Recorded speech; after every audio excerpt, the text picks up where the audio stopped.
suis Jean-Marie Le Pen, n'est-ce pas? Et restez libre. Alors voilà l'environnement un petit peu de... Ça en met pas, ça en met pas. L'imitateur déchu et raté qui s'est reconverti dans le vlogging pas drôle.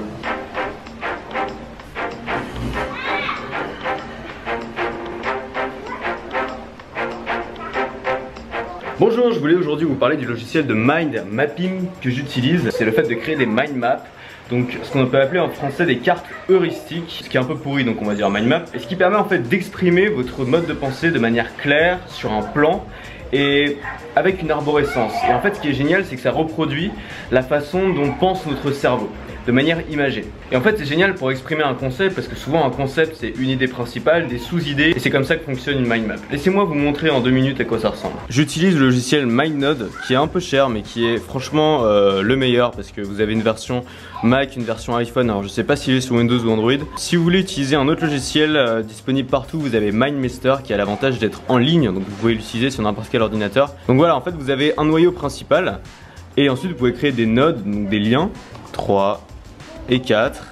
Et ensuite vous pouvez créer des sous-liens. Vous pouvez déplacer un petit peu les choses comme vous le voulez. Vous pouvez créer des connexions entre les différents liens, les labelliser. Et alors non seulement c'est joli, en plus c'est très explicite et surtout c'est extrêmement rapide à faire. Vous avez juste à entrer vos idées et ensuite à le partager avec qui vous voulez. Vous pouvez le partager sous le format MindNode mais aussi sous le format FreeMind qui est un format open source de mindmap. Et vous pouvez aussi tout simplement l'exporter en format image ou PDF, ce qui vous permet de l'envoyer à n'importe qui même si la personne n'a pas de logiciel de mind mapping. Donc un truc tout simple, là par exemple j'avais fait un tunnel de vente pour un e-book. C'est un e-book qu'on a lancé l'année dernière quand je travaillais en alternance chez un entrepreneur du web. C'est un e-book que j'avais écrit. Un dernier exemple, c'est la liste. Ça fait quelque chose de très beau et de très visuel que vous pouvez plus facilement partager avec les gens. Et c'est beaucoup plus facile pour faire comprendre ce qui se passe dans votre tête. Voilà, donc là depuis quelques mois j'avais arrêté d'utiliser les mind maps. Je sais vraiment pas pourquoi, j'avais recommencé simplement à prendre des notes sur Evernote. Ma dernière formation, il y a 15 pages de notes sur Evernote, j'en ai fait un PDF. Je me dis que ça peut être un peu indigeste et même derrière pour moi quand je fais la formation c'est plus facile d'avoir une mind map sous les yeux, donc je vais me remettre au mind map. Je vais essayer de conceptualiser pas mal d'idées que j'ai dans la tête sous forme de mind map. Et mes prochaines formations je vais reprendre le support de la mind map parce que c'est vraiment le support idéal, non seulement pour gagner du temps en créant mais aussi pour rendre la tâche plus facile aux gens ensuite qui consultent. Cet après-midi on va sur une petite plage un peu plus au sud. On voudra faire du snorkeling, donc la plongée avec masque et tuba. Je vais essayer de faire fonctionner ma GoPro. J'ai des gros bugs avec ma GoPro en ce moment, donc je sais pas du tout si je vais pouvoir choper des images. Mais on va quand même essayer. Et puis je vais aussi rencontrer un entrepreneur qui bosse sur internet. Ouais, mon zoom fonctionne bien, c'est bon. C'est bon, ça marche. Bon alors faut qu'on vous explique, il y a une famille de Chinois là qui évidemment se trouve ici de l'autre côté de cette porte. Vous avez une autre porte et derrière il y a les Chinois. Ici, les pires touristes ce sont les Russes et les Chinois, c'est-à-dire les mecs les moins discrets du monde. Et ce matin à 9 h du matin, donc une demi-heure avant notre réveil tant attendu, les Chinois se sont mis à gueuler comme des malades, à rigoler, à tousser, à cracher, à rôter, mais un truc de malade, on n'a jamais vu ça. Et ça a duré une demi-heure jusqu'à notre réveil. Donc on les a pas à la bonne en fait, voilà.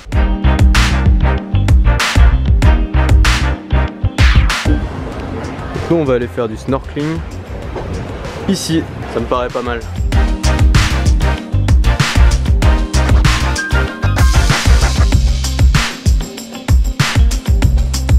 On va aller chercher du poisson, hein. Je ne reviens pas sans ma truite. Ah!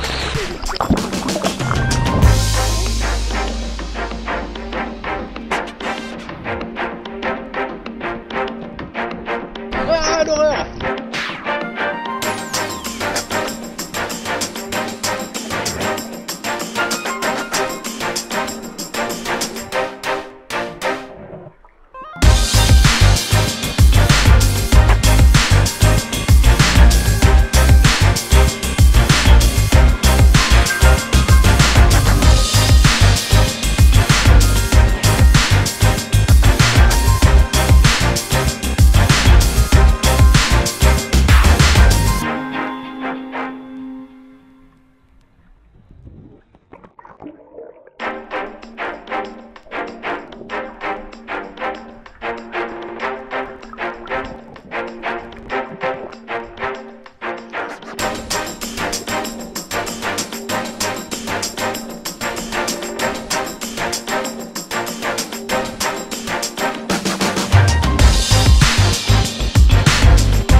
bilan, ouais, c'est pas mal, c'est pas mal. Beaucoup de poissons très colorés, très sympas.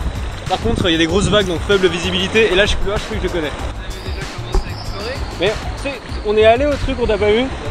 Et du coup, on est arrivé, il y a un cadre.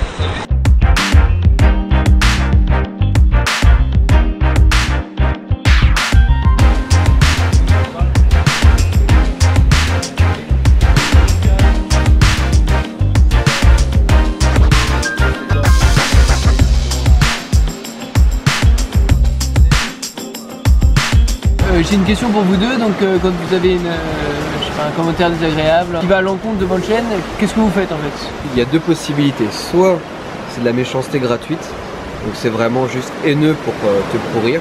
Si c'est juste pour me démonter et que ça n'a rien à voir avec l'immobilier, bah, le commentaire il disparaît. Parce que ça n'a pas vocation à être sur mon blog, je vois pas l'intérêt de le laisser. Donc je supprime, je suis encore maître de ce que... Enfin je suis chez moi, je fais ce que je veux. La deuxième chose c'est si par contre c'est désagréable et que ça va à l'encontre d'un propos que j'ai tenu. C'est-à-dire une personne qui ne serait pas d'accord avec ce que je fais. Donc je vais répondre à sa question en apportant moi mes arguments, mon expérience et pourquoi j'ai dit ça même s'il n'est pas d'accord. Mais je lui fais remarquer que s'il répond à ce que je viens de lui dire, qu'il change de ton. Donc voilà, ça dépend. Soit c'est de la méchanceté gratuite, ou soit on n'est pas d'accord sur le propos. Voilà, donc il y en a un que je dégage et il y en a un où j'essaie de m'expliquer. Quand tu as des commentaires insultants, comme tu dis, il y a deux types de commentaires. Il y a des commentaires constructifs qui sont créés par les gens qui te suivent et qui t'apprécient et qui veulent te dire quelque chose de constructif. Parfois, ils t'apportent quelque chose d'utile, parfois pas spécialement utile. Il y a des commentaires qui sont juste faits pour te descendre. Les commentaires constructifs, t'es pas obligé de les écouter parce que tu restes maître de ta chaîne, comme tu as dit, et c'est important de rappeler à tes abonnés que tu n'es pas à leur botte, que tu es maître de ta chaîne. Le client n'est pas roi, tes abonnés ils sont pas rois, c'est toi qui gères ton business, c'est toi qui es abonné, et c'est important de le rappeler aussi à tes abonnés. Après, si tu dis un truc complètement con, qui a rien à voir avec ce que tu dis, qui essaie juste de te descendre méchamment sans essayer de t'aider, il faut surtout pas, à mon avis, supprimer le commentaire, parce que quand tu supprimes le commentaire, c'est que tu as quelque chose à cacher. C'est pas dans la culture d'internet de supprimer les commentaires. Généralement, s'ils disaient un truc con ou faux, si tu as pas mal d'abonnés qui t'apprécient, ils vont te défendre à ta place, donc t'as pas besoin de te défendre.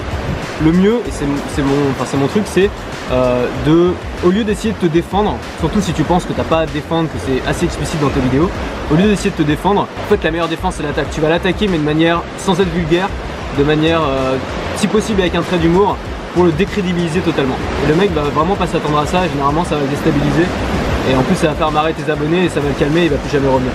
Donc plutôt l'attaquer peut-être sur un détail, sur une connerie qu'il a dit dans son commentaire. Je sais pas, sur sa photo de profil, ce que vous voulez, mais un truc qui va avoir rien à voir en fait avec le commentaire qu'il vous a fait.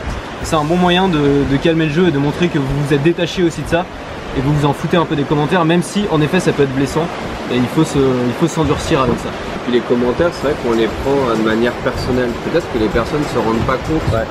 Sur internet, les gens se rendent pas compte. Ouais, sur internet, je pense qu'elles se rendent pas compte que quand elles font un commentaire sur ma chaîne, sur ta chaîne, elles attaquent le propos, mais elles attaquent aussi la personne que je suis.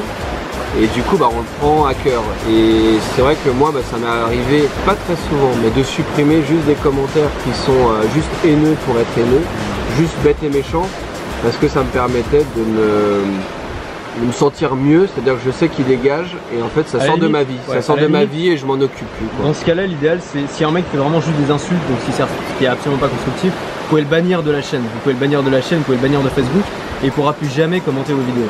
Donc ça fait un intrus en moins sur votre chaîne. Quoi. Ça, je l'ai fait. Ça, moi, j'ai fait aussi. Ça. Quand c'est vraiment juste des insultes gratuites, systématiquement, vous le bannissez, le mec, il a rien à faire sur votre chaîne. T'as pas posé la question, mais t'en as parlé, c'est la pub. Genre, je donne juste mon truc. En plus, je trouve que c'est même pas très productif pour eux. Pour dire abonnez-vous, je rentre, je vous invite à aller voir la vidéo qui se trouve ici, dans laquelle j'explique pourquoi c'est le pire moyen d'avoir des abonnés sur YouTube. Petit placement de vidéo.